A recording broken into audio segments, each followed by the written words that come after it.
শুক্রবার 19শে জুলাই 1895। যতদিন আমার আমি তুমি এইরূপ ভেদজ্ঞান রয়েছে, ততদিন একজন ভগবান আমাদের রক্ষা করছেন, একথা বলবার অধিকারও আমার আছে। যতদিন আমার এইরূপ ভেদবোধ রয়েছে, ততদিন এই ভেদবোধ থেকে যে সকল অনিবার্য সিদ্ধান্ত আসে সেগুলিও নিতে হবে।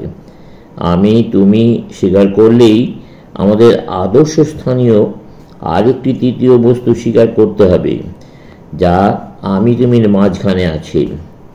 সেইটি ত্রিভুজের শীর্ষবিন্দু স্বরূপ। যেমন বাষ্প তুষার হয়, তুষার থেকে জল হয়, সেই জল আবার গঙ্গাদি নানা নামে প্রসিদ্ধ হয়।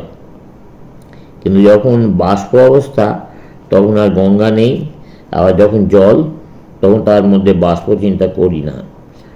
সৃষ্টি বা পরিণামের ধারণার সঙ্গে ইচ্ছা শক্তির ধারণা অচ্ছেদ্যভাবে জড়িত। যতদিন পর্যন্ত আমরা জগৎকে গতিশীল দেখছি, ততদিন তার পশ্চাতে ইচ্ছা শক্তির অস্তিত্ব আমাদের স্বীকার করতে হয়। ইন্দ্রিয়জ জ্ঞান যে সম্পূর্ণ ভ্রম, পদার্থবিজ্ঞান তা প্রমাণ করে দেয়। আমরা কোনো জিনিসকে যেমন দেখি, শুনি, স্পর্শ, ঘ্রাণ বা আস্বাদ করি, সর্বত জিনিসটা বাস্তবিক তা নয়। বিশেষ বিশেষ প্রকারের স্পন্দন বিশেষ বিশেষ ফল উৎপন্ন করছে, আর সেইগুলি আমাদের ইন্দ্রিয়ের উপর ক্রিয়া করছে। আমরা কেবল আপেক্ষিক সত্যই জানতে পারি। সত্য শব্দ সৎ থেকে এসেছে, যা সৎ অর্থাৎ আছে, যেটি অস্থিস্বরূপ, সেইটি সত্য। আমাদের বর্তমান দৃষ্টি থেকে এই জগৎ প্রপঞ্চ ইচ্ছা ও জ্ঞান শক্তির প্রকাশ বলে বোধ হচ্ছে। আমাদের কাছে আমাদের অস্তিত্ব যতটুকু সত্য, তার নিজের কাছে সগুণ ঈশ্বরের অস্তিত্ব ততটুকু সত্য, তদপেক্ষা অধিক সত্য নয়। আমাদের রূপ যেমন দেখা যায়, ঈশ্বরকেও তেমনি সাকারভাবে দেখা যেতে পারে। মানুষ হিসেবে আমাদের একটি ঈশ্বরের প্রয়োজন। আত্মস্বরূপে আমাদের ঈশ্বরের প্রয়োজন থাকে না। সেই জন্যই শ্রীরামকৃষ্ণ সেই জগজ্জননীকে সদা সর্বদা তার কাছে বর্তমান দেখতেন। তার চারপাশে অন্যান্য সকল বস্তু অপেক্ষা তাঁকেই বেশি বাস্তব বলে দেখতেন। কিন্তু সমাধি অবস্থায় তার আত্মা ব্যতীত আর কিছুর অনুভব থাকতো না। সেই সগুণ ঈশ্বর ক্রমশ আমাদের কাছে এগিয়ে আসতে থাকেন। শেষে তিনি যেন গলে যান, তখন ঈশ্বরও থাকেন না, আমিও থাকি না, সেই সব সেই আত্মায় লীন হয়ে যায়। চেতনার বোধ একটা বন্ধন। সৃষ্টি দেখে সস্তার কল্পনারূপ এক মত আছে। তাতে রূপাদি সৃষ্টির পূর্বে বুদ্ধির অস্তিত্ব স্বীকার করে নেওয়া হয়। কিন্তু বুদ্ধি যদি কিছুর কারণ হয়, তবে তা আবার অপর কিছুর কার্যস্বরূপ। একেই বলে মায়া। ঈশ্বর আমাদের সৃষ্টি করেন, আবার আমরা ঈশ্বরকে সৃষ্টি করি, এই হলো মায়া। সর্বত্র এইরূপ চক্রবর্তী দেখা যায়। মন দেহ সৃষ্টি করছে, আবার দেহ মন সৃষ্টি করছে। ডিম থেকে পাখি, আবার পাখি থেকে ডিম। গাছ থেকে বীজ, আবার বীজ থেকে গাছ। এই জগৎ প্রপঞ্চ একেবারে বৈষম্যে পূর্ণ নয়, আবার পুরোপুরি সমভাবাপন্নও নয়।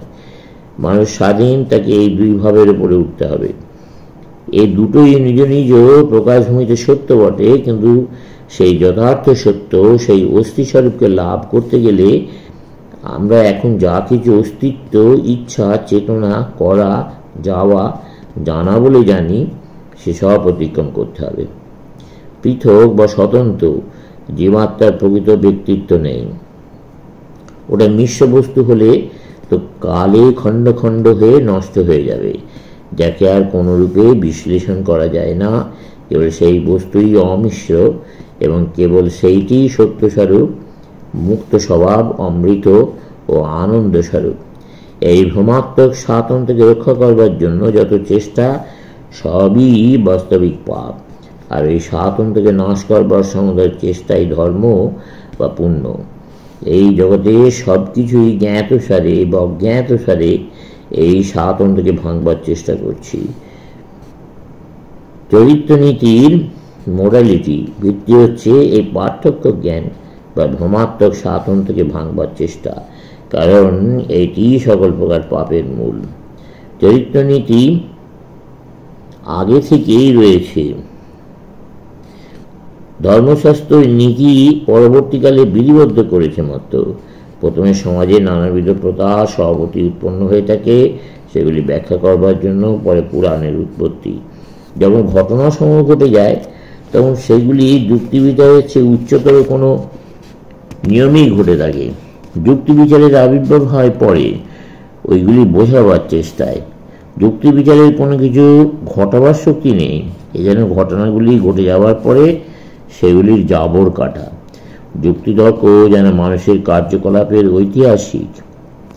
বুদ্ধ একজন মহা বৈদান্তিক ছিলেন, কারণ বৌদ্ধ ধর্ম প্রকৃতপক্ষে বেদান্তেরই একটি শাখা মাত্র। আর শঙ্করকেও কখনো কখনো প্রচ্ছন্ন বৌদ্ধ বলা হয়। বুদ্ধ বিশ্লেষণ করেছিলেন, শঙ্কর সেগুলি সংশ্লেষণ বা সমন্বয় করলেন। বুদ্ধ কখনো কারোর কাছে মাথা নোয়াননি। বেদ, জাতিভেদ, পুরোহিত বা সামাজিক প্রথা কারোর কাছে নয়। যতদূর পর্যন্ত যুক্তি বিচার চলতে পারে ততদূর নির্ভীকভাবে তিনি যুক্তি বিচার করে গেছেন।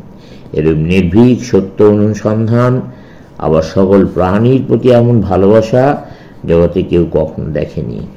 বুদ্ধ যেন ধর্মজগতের ওয়াশিংটন ছিলেন। তিনি সিংহাসন জয় করেছিলেন শুধু জগৎকে দেবার জন্য, যেমন ওয়াশিংটন মার্কিন জাতির জন্য করেছিলেন। তিনি নিজের জন্য কোনো কিছুর আকাঙ্ক্ষা করতেন না। চলবে।